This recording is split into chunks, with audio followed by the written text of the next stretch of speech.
Good morning, family. I don't know where I got this idea that holiness is like a library. It's quiet, it's silent. But in reading Psalm 29, it sounds more like a nuclear explosion. You ever see those Hollywood movies where there's this big blast of air, wind, and the trees are just stripped bare? The ground just rolls. That's what David's describing. Let me um, read to you. And it says, "The voice of the Lord breaks the cedars, splinters the cedars. He makes them skip like a calf. The voice of the Lord divides the flames of fire, shakes the wilderness, and strips the forest bare. And in his temple, everyone says glory." I'm not sure I would say glory. But anyway, good morning. This is Aunt Beth. Welcome to my lamppost. Just some quick meditations for you, and as always, I'll put the psalm below where you click on the word more. If we substitute the name of the Lord or the word of the Lord for the voice, the name of the Lord is over the waters. The word of the Lord is over the waters. The name of the Lord breaks the cedars. There's a lot of power. And I don't think we often think of that. I think of worshiping the Lord in the beauty of holiness, which is what happens before all this power is released, as like a library or a church, quiet.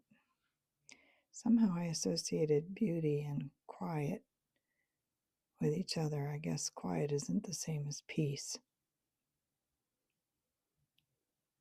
But the other thought I had is a voice is modulated breath to communicate. And his breath means his presence. You ever hold a child and when they're sleeping, you can feel their breath on your skin, that they're present, close enough to feel their breath. So their breath is their presence. And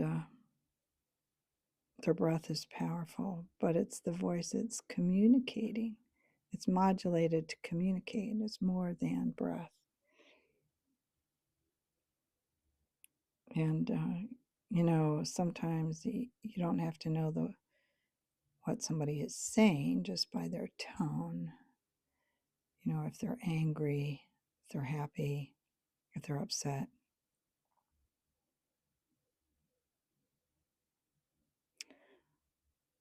But you have to be close enough to hear the voice. Anyway, just a few random thoughts as you go through Psalm 29. Let me read it for you real quick, okay? "Give unto the Lord, O you mighty ones. Give unto the Lord glory and strength. Give unto the Lord the glory due to his name. Worship the Lord in the beauty of holiness. The voice of the Lord is over the waters. The God of glory thunders. The Lord is over many waters. The voice of the Lord is powerful. The voice of the Lord is full of majesty. The voice of the Lord breaks the cedars. Yes, the Lord splinters the cedars of Lebanon. He makes them also skip like a calf. Lebanon and Sirion like a young wild ox.